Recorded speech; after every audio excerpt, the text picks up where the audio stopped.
She was gorgeous. She was amazing, and she liked me. I'm emotional. I get excited. I would be in somebody's mustache, so to speak, challenge them, and Lindy would be like this. I'd look up, and she was always coaching with me. Okay. All right. Let's see. The laundry is in. What's the YouTube link? Let's see. What is the YouTube link?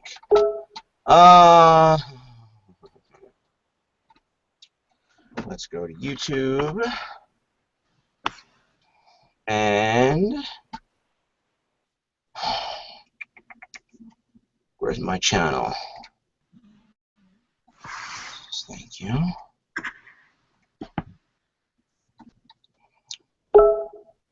Two people watching. Can I have? Oh my! Hold on. Copy link address. There's the YouTube, and let's put that on Blackboard. All right, we're getting there. We're multiplying. Are we? It's I guess, Michael. It's the end of the first quarter. Are we doing grades and report cards and all that?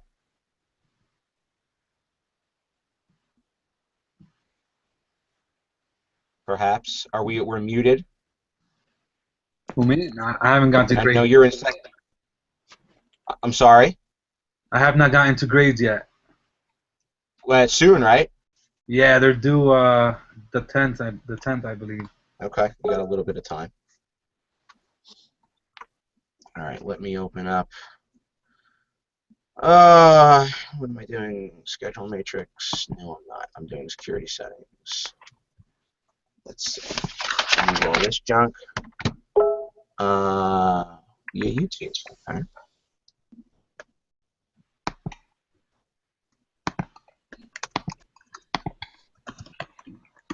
Okay. All right, now let's go.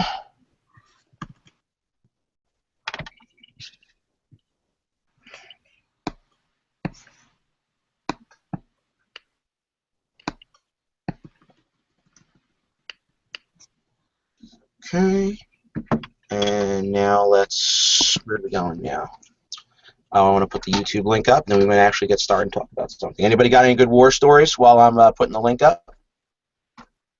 Anything exciting happening in your schools?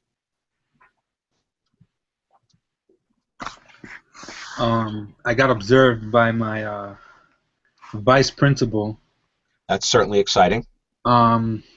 He popped in for maybe 15 seconds, and I got an email that he observed me, so I have no idea what he wrote down. So, what evaluation system do you use? I don't know. Good question.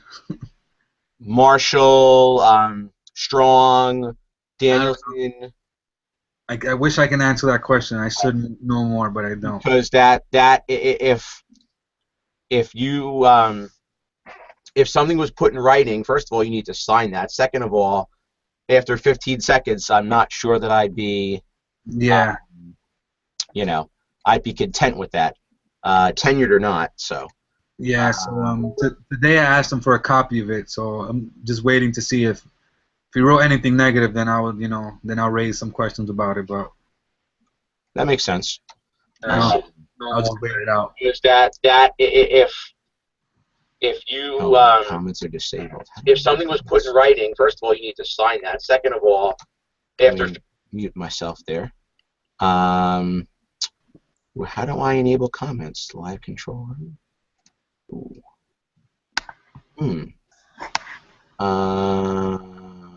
Buffering. Slate insertion. Public view. Oh, okay. How do I enable YouTube comments? Turn video on the edit on the video you want to okay.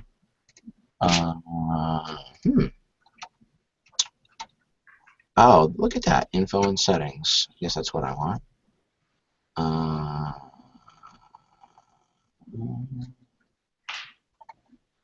Advanced settings, maybe?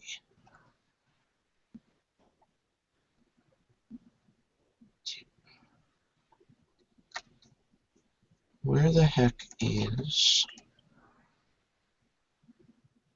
edit on the video under comments? Choose a yeah. Okay. Enable comments. I don't want to see a video on how to do it. I just want to do it.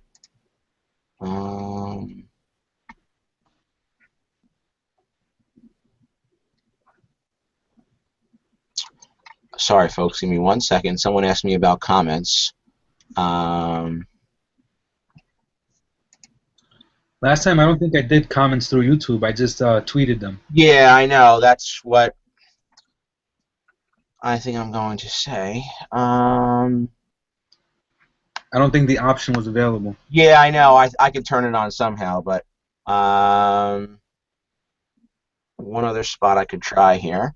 And if not, then we'll just create highlight. No. History kind of restricted mode. No. Okay. So we do without it. Okay. Let me do this. Go back to my Hangout. Okay. Yes. So let's do this. Let's go to TweetDeck. Okay. So here's my GE502 hashtag. Are we on? Okay. All right. So housekeeping. Number one, the Learning Disabilities Project should be. I should see a link by next week. That's our target due date. I am hoping that we can hit that. For those of you that are online, or those of you that are you're watching on Twitter, the date for the submission of the Learning Disabilities Project, which is the Google Hangout webinar, is next week. If you have not done the Storify for the GE502 chat from last week, or your second Twitter, that's the second Twitter I think is probably about past due. It should be done by now, as well as the GE502. So please, if you haven't done that, let's get on that in the next couple of days as well. We don't want to leave stuff till the absolute last minute. Our next in-person class is in 2 weeks on the 17th, that Tuesday, regular time in 326. What else? If you run into some issues, if you're running into issues with the Learning Disabilities Project and you're not going to hit the deadline of next week, you need to let me know, so we can make arrangements for that. But the expectation is that it's done by next week. All right. Don't forget about the observation assignment. That's due right after Thanksgiving. If you want me to look at a rough draft or anything, that's fine. Let me know. But that's due on the 1st of December, which I believe is when I see you for the last time. Okay.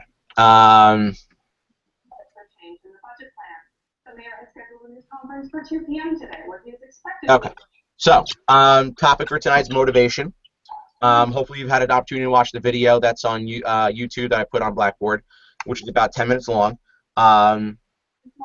So, questions, initial thoughts about the video, about all that fast handwriting. Pretty shocking. It's like it goes against everything you believe. Like you actually think the more money you are offered, the harder you would work. It just goes completely against the grain. Okay. And that's how, like, you know, our country's built around that thought. And, you know, maybe that's why, you know, companies are going overseas or whatever it is. Okay. What else? I actually viewed the video before at my job. We have a sales floor, and my boss basically showed it to most of the company. We do have instant gratitude and really quick incentives, like we'll run sale spiffs, we call them, and we offer money. So to watch this video and try to relate it to the classroom was a tiny bit difficult because I was trying to get off the mindset of kind of waving money in front of people to do something. Okay. Yeah, I'd seen the video before in another class, and yeah, I thought it was pretty interesting. The idea that if it's just past you know, a physical task, the idea of adding more money often can, you know, add added pressures and make it the people perform at a different level. Okay. So the $1,000,000 question now is classroom connection. What I try to do in terms of the video said they value mastery and autonomy. So what I try to do with some of my math lessons is I give the students the option to work at their own pace. I'll say choose 10 out of these 20 problems to complete. So in that sense, they have a little more ownership of the material, can pick and choose their problems, you know, and make it a little less boring and more putting the burden on them to do some of their work where they have some freedom to choose what they do. Okay. Okay.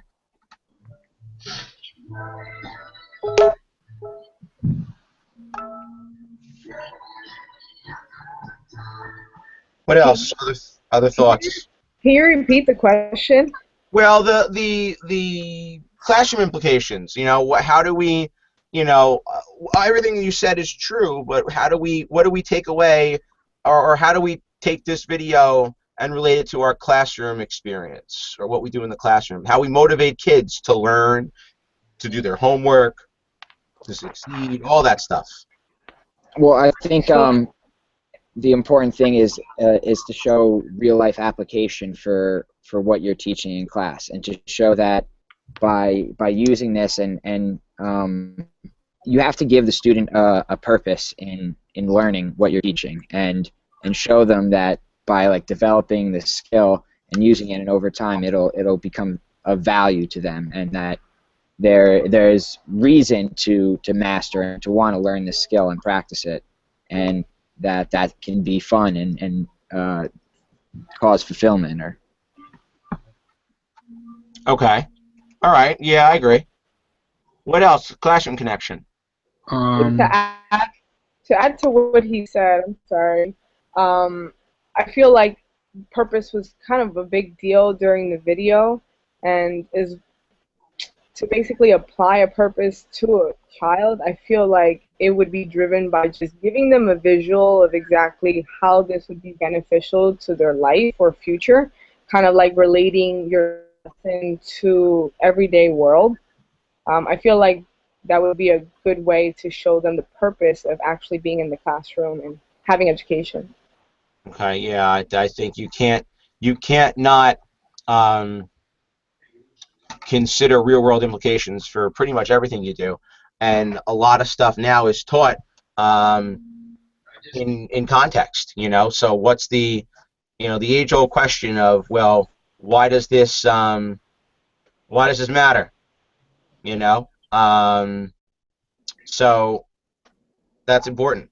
What's the real world context? You know, and it's not enough to do 5 + 7 and do simple math. It's what's the context of when would I use this, you know, in real world in my life right now, maybe my life in 5 years, whatever the case is. But that's part of it. You know, what is this? And it's not just really for math. It's all the subject areas. Why is this important to me? You know, much more so than when I was a kid. You know, I wanted to know, but not to the extent that it's practiced now. Yeah. I kind of related towards Casey and I are taking this class, the philosophy class, and I think it was Aquinas or Plato, whoever. He states that students won't learn until they're ready to learn. You know, so students will say that again. Students won't learn until they're ready to learn. Yes, so you can't force anything upon them. They have to actually want to learn it. And there was a story, whatever, that where the guy was raising his kid, and he never taught him how to read until he was like 12 years old, where people were writing him letters and inviting him out, but he couldn't read the letters because he didn't know how to read. Sure. And at that point, the kid himself told his father, "Listen, I want to learn how to read because it was impacting his life, and it's something that he wanted to do. So maybe that's something I can relate. Yeah, I think that's a good point. And with some at some point, are kids ever ready to learn? And not only that is, well, maybe I'm ready to learn English and math, but I'm not really ready to learn a foreign language or social studies or whatever the case is. Yeah, I mean, I don't think I was ever. How do we make that? How do we get them ready to learn? How do we, and all this stuff? How do we create the environment? How do we motivate them to get ready to learn? Not just. And really, I look at motivation intrigues me because I'm not that old. I'm barely holding on to 37. But when I was a kid, when I was in grammar school, it was you did this. There was no because it's good. It's be late. You're gonna learn it. There was no. That was the motivation. You will learn this, and you will succeed and you will do well, and that's it. So and a lot's changed. It's funny how a lot's changed. I think in that case, I mean, I really like the idea of trade schools or whatever it is because, I mean, if a kid doesn't like math, he's never going to want to really learn it. I mean, so why not gear him towards a career where he is actually motivated and is interested in the subject? That just makes it just makes it easier. I mean, I bet success rate will go up. I think we argue that when we look at the, every of the graduation requirements in New Jersey, at least on the secondary level. You need 4 years of English and you need 3 years of math or whatever the case is, and then, you look at all this stuff and it's, well, is this important? Is that important? And in 10 years, will we still think the same way? And that's part of it, we have kids that if you have like a high dropout rate or you have, you're not finding the success you thought you would, well, maybe is that because, the kids aren't being motivated to learn the material.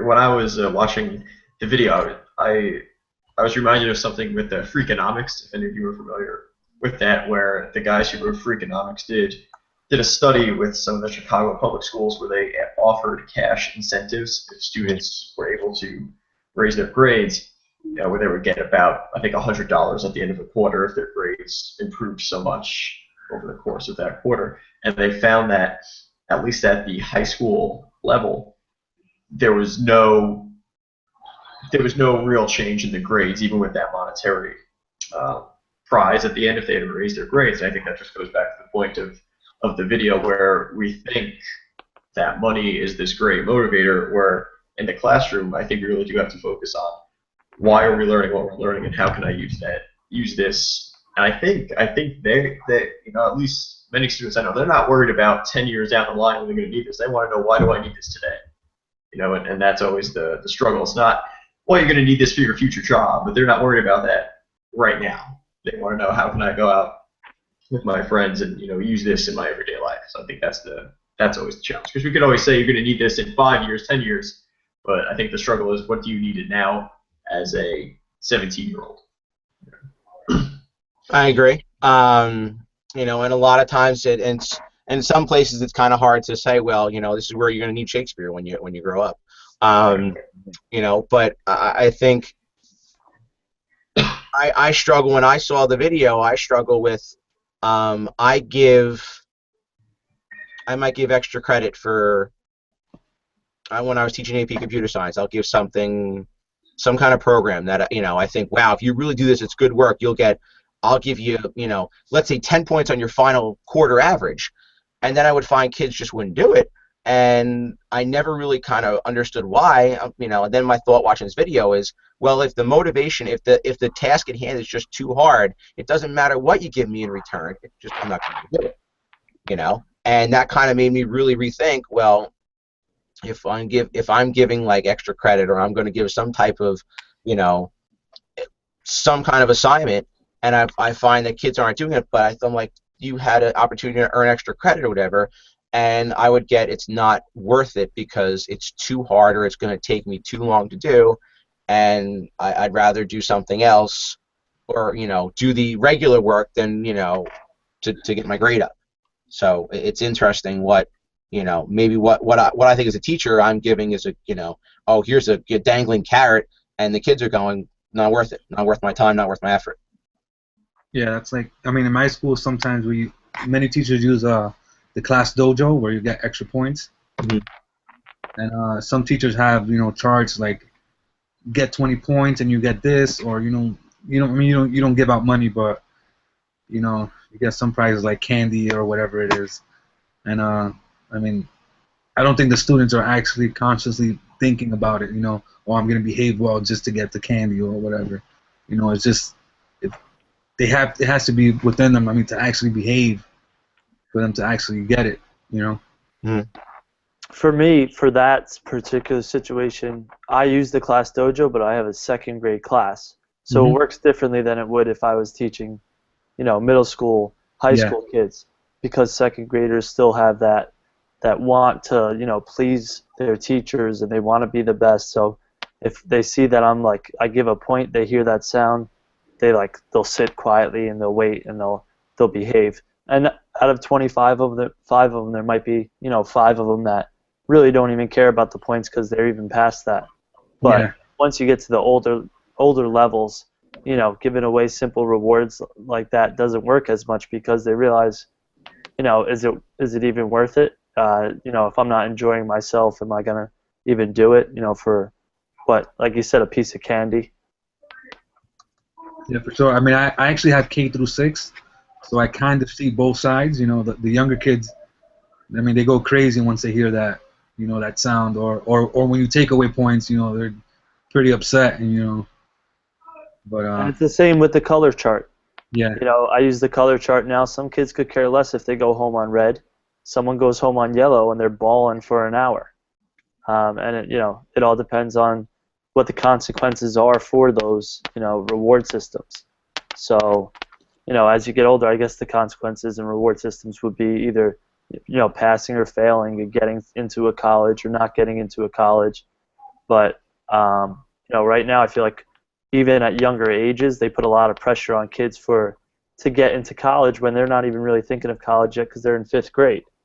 But that kind of, if you're in a good school or a Hope class, an AP class, that might be the example that they give where they say, the more expectations there are of you, the more pressure there is, and the less likely you're going to perform as well as you really could if there were smaller incentives rather than that larger one.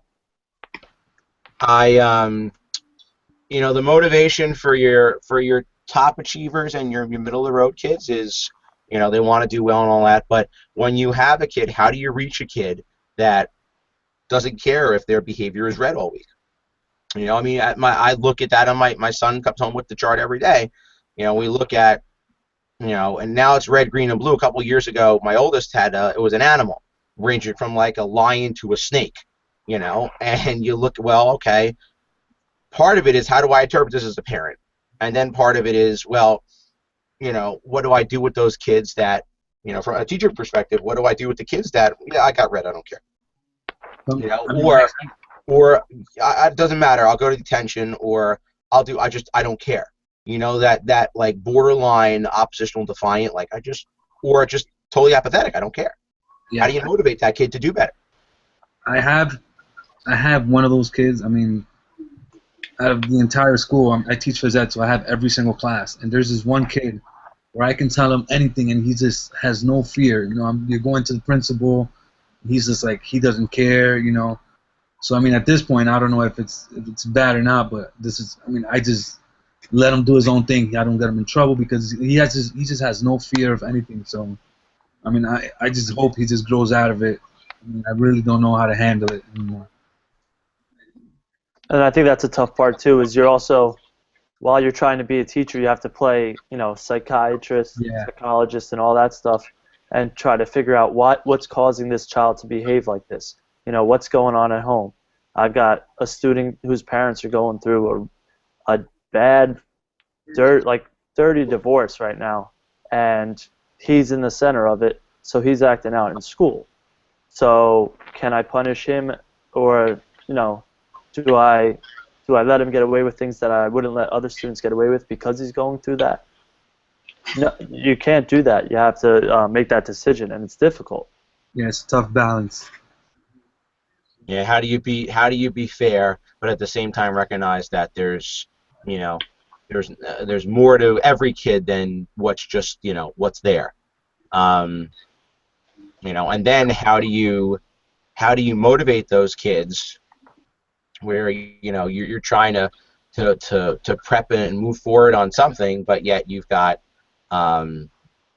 you've got one or two that there's something going on, and you can't motivate, or how do you got a kid there's something going on outside the classroom and they break the rules. Yeah, I mean, how do you now all of a sudden I'm supposed to be fair, but now I can't be. So I feel like sometimes with students, some extreme cases where you just have to let them drown, take the L, because I mean, while you're trying to get them motivated, you may lose two other students that were already motivated. So I mean, is it fair in that case? I mean, sometimes you just have to let them go down.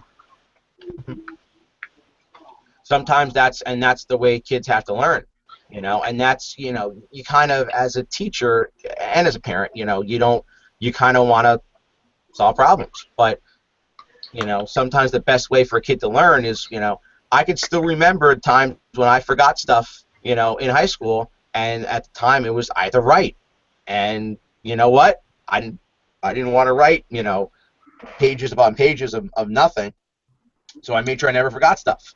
And I think that's probably why I'm neurotic about stuff even now. Like, I check my bag before I leave in the morning. If I forget something, I'm all out of sorts, because part of me goes back to that. I don't want to deal with the consequence of forgetting something or not being prepared or whatever the case is, because that was the motivating factor. But I had to learn it the hard way.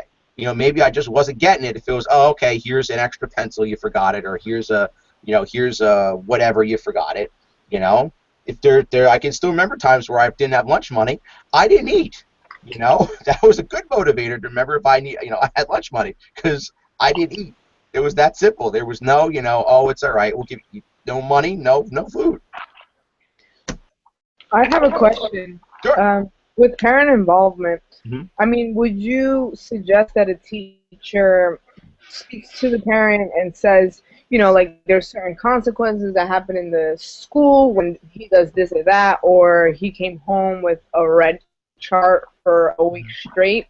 Would you consider any consequences at home, or like encouraging, not to beat their child, but to kind of follow the criteria that you want the child to follow? I don't know. I think that certainly the parents can help you, just because we just had parent-teacher conferences in the last 2 days with all of my children's teachers, and part of it is, we always, if there's something going on, you got to let us know. What can we do at home to reinforce what's going on here? And it might be something behavioral, it might be something procedural. I know, like, in pre-K, they really like independence. Button your own jacket, or zip your own coat.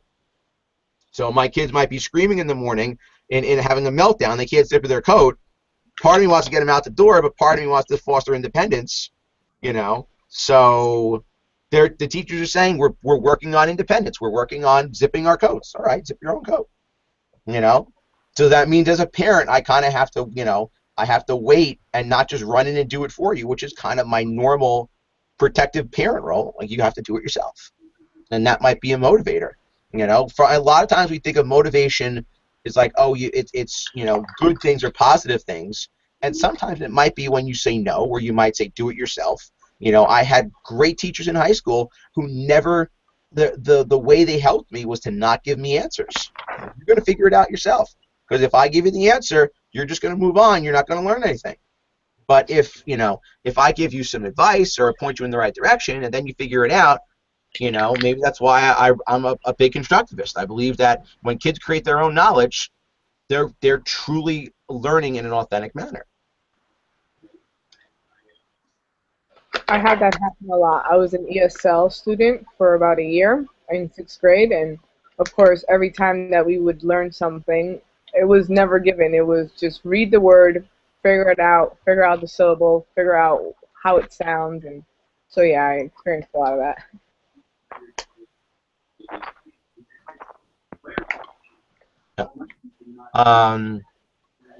Again, and then some kids have that, you know, the motivating factor, and I see this because, you know, I know there's the diversity questions, you know, generally there's in any ed psych, which is a whole chapter on student diversity. Depending on your culture, that's, you know, that you're in school is, you might be the first in the family to be at that certain level of schooling. You might be, you know, I think that, like, I know in my family, my dad was the first one in college. I'm the first one for post-baccalaureate, you know. You know, you always want to do, you know, you want your children to do better than you, you know, but from a cultural standpoint, there are some cultures that it doesn't matter what teacher says, teacher's always right, you know. There are some that the biggest motivator is, you know, you have parents that are sacrificing anything and everything so their kids can go, either they can live in a town, or they can send them to a good public school district, or they go to a private school, or whatever the case is, you know. And I think kids are more in tune with that now than they were in the past. I don't think in the past kids were as cognizant of the fact of what their parents are sacrificing, but I think more are now, you know, and that's a good motivator, you know. If you don't do well, you know, I work at a private school, and there are parents that will tell their kids, if you don't do well, we're not paying for you to go here. That's it. We're pulling you out. We're not going to spend all this money for you to go to Bergen Catholic and fail. That's it. But is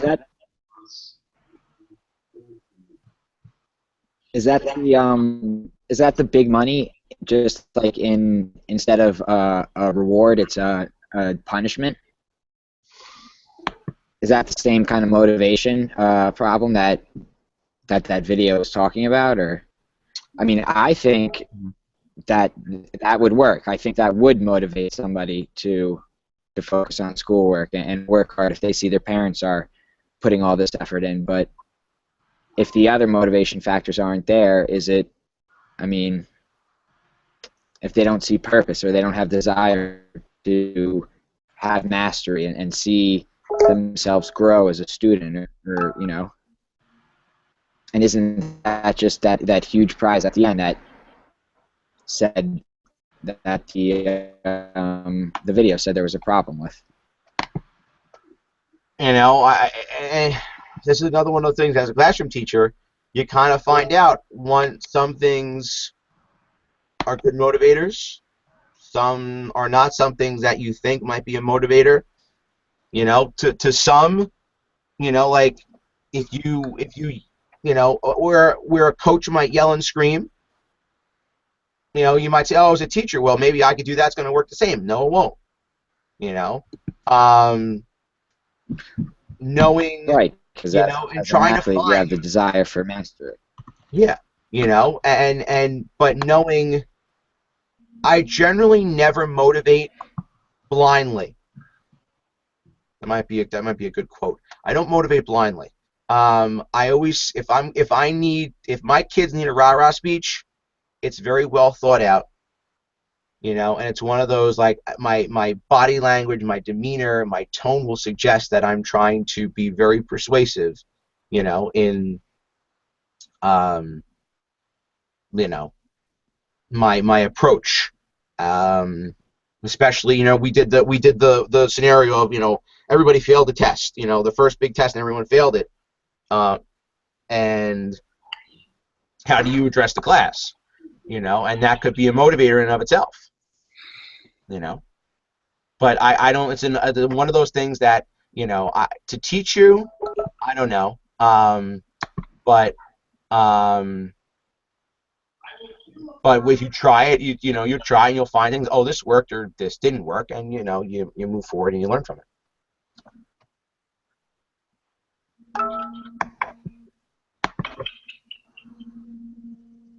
Other thoughts about the about the motivation video?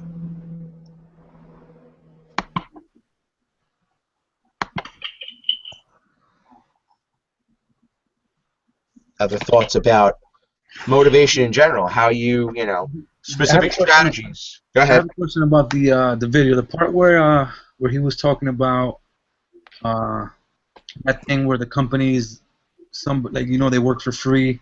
What exactly was that?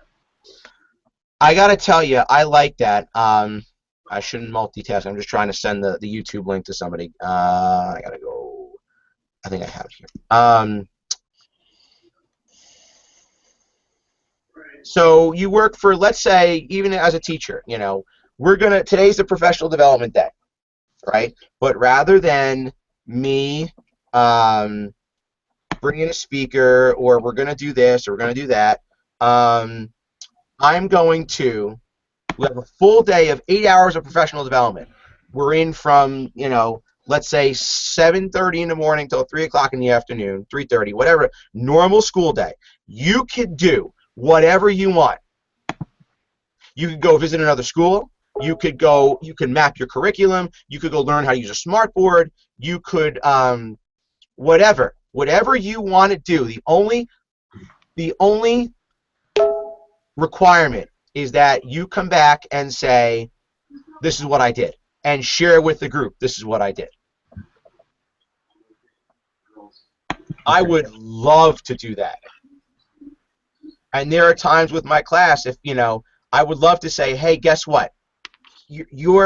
For the next day, you can work on whatever you want. You can't do homework in another class, but you could do whatever you want to enrich your learning. But you got to come back in a day and share with what you did. And you can't just say, well, I read an article on Wikipedia. That doesn't count. Like for my programming kids, they might say, I designed the game, or I'm working on this, or I'm working on that. Whatever you want to do, but you got to bring it back and share it with the group. And there all of a sudden it's like, I didn't make any mention of money. I don't care about money. I didn't share money, nothing. But imagine that. If I just said for a day, you could do whatever you want, or you want to, you have to do PD hours, you could choose whatever you want. What a way to motivate. I really want to learn how to use Smartboard, or a lot of these ed camps. I'd really like to get to one. The way they work is everybody puts their topics on a board at the start of the day, and then they form groups. Differentiated instruction, technology, learning motivation, learning analytics, whatever, assessment, and then you just talk about those topics. No money, Think about it. I just put money out of the equation. I'm not going to say, well, if you go and visit 3 schools, I'm going to give you $20. It's, I'm going to give you the freedom to do what you want for a day. Or I'm going to give you one day in the school year where you could say to me, I want to go and I want to see this. I want to go visit a school, or I want to go do whatever the case is. And in exchange for that, as a principal, I might say, fine, you get a day to do whatever you want, but you have to bring it back and you got to share with the entire faculty, this is what I learned, this is what I did. I don't think that's such a bad deal, quite honestly. I'd prefer that. I'd rather be able to do that than be forced into a PD about something that I already know what I'm doing. I'd rather further my knowledge in things, especially with the way, some schools can be where they're not advancing in technology as fast as other schools are, and you might end up knowing other things that they're working on and not be able to further yourself because of the lagging of others.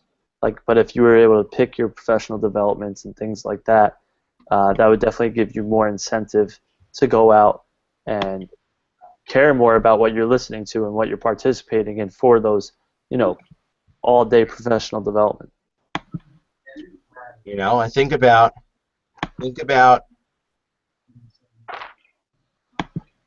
again, no money, but now all of a sudden, how many of you're like, oh wow, that's a really cool, that's what a great idea.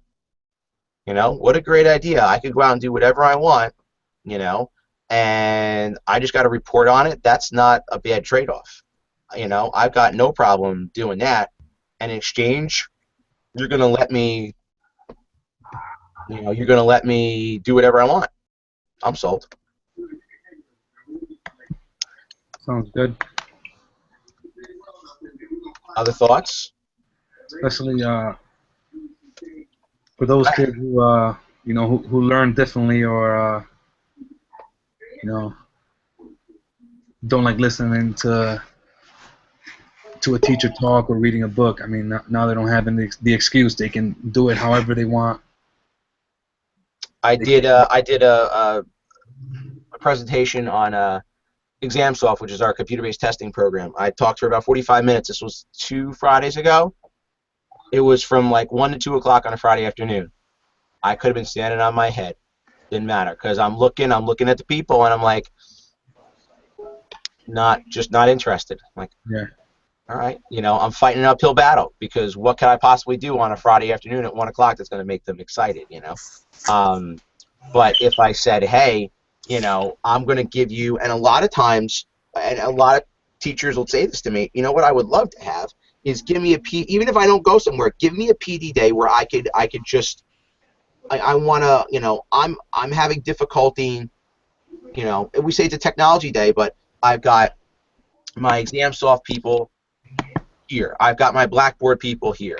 I've got my my curriculum mapping people here. Whatever the case is, I need help with this. I want to be able to, do a Google Slides presentation, share with my class. Whatever the case is, we've got people available that can sit down and do instructional coaching with you. And again, you do whatever you want. You just have to, you just have to tell me.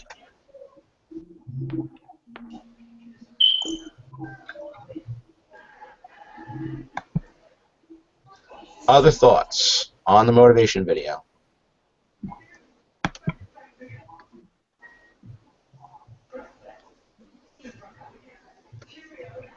Going once? Yeah, exactly. Once, twice, 3 times. I can say something. Go ahead. Right now, I'm taking Professor Luongo's Foundations of the Reading curriculum, and we're studying realistic fiction.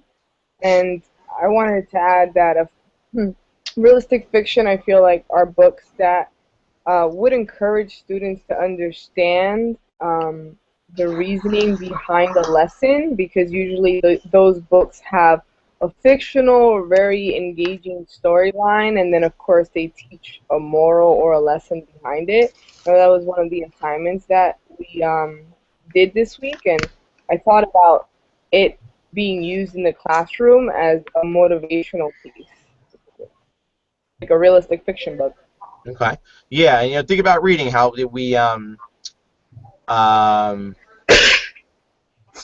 think about how we we always read books that are somewhat traditional, or how do we maybe the best way to encourage reading is pick a book.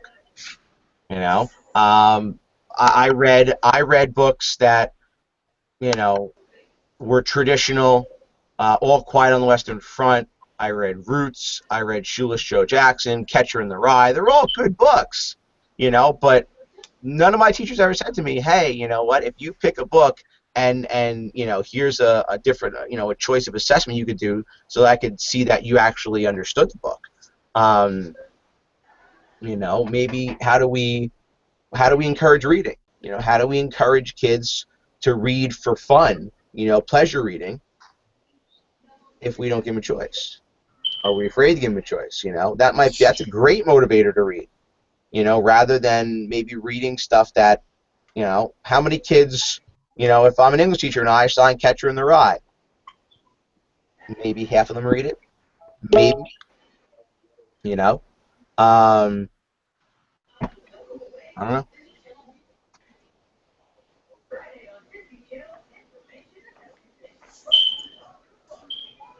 Anybody else?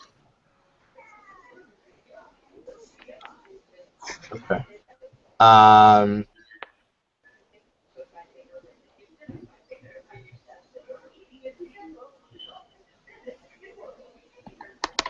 Okay. Well, To wrap, everybody, good comments for everybody. I'm just following the Twitter feed too. I don't know what's going on. Apparently there's something going on with the YouTube link. I'm not sure. But in any case, so I will see you in 2 weeks for our next in-person class. Learning disability assignment next week. Observation assignment the Tuesday after Thanksgiving. If you're having problems finding a school to do the observation assignment, let me know. If you're not going to hit the target in next week for the Learning Disabilities Project, let me know.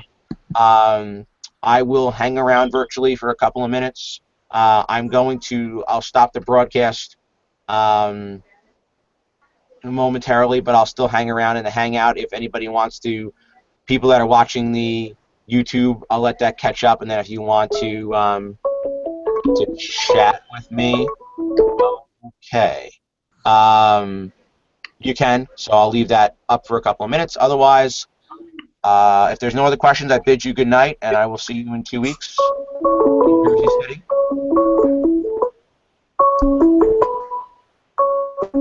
Okay. Good night, everybody. All right. Good night, everyone. Good night. At least there weren't any cockroaches this time. Except in your own house. Good night. Good night. Good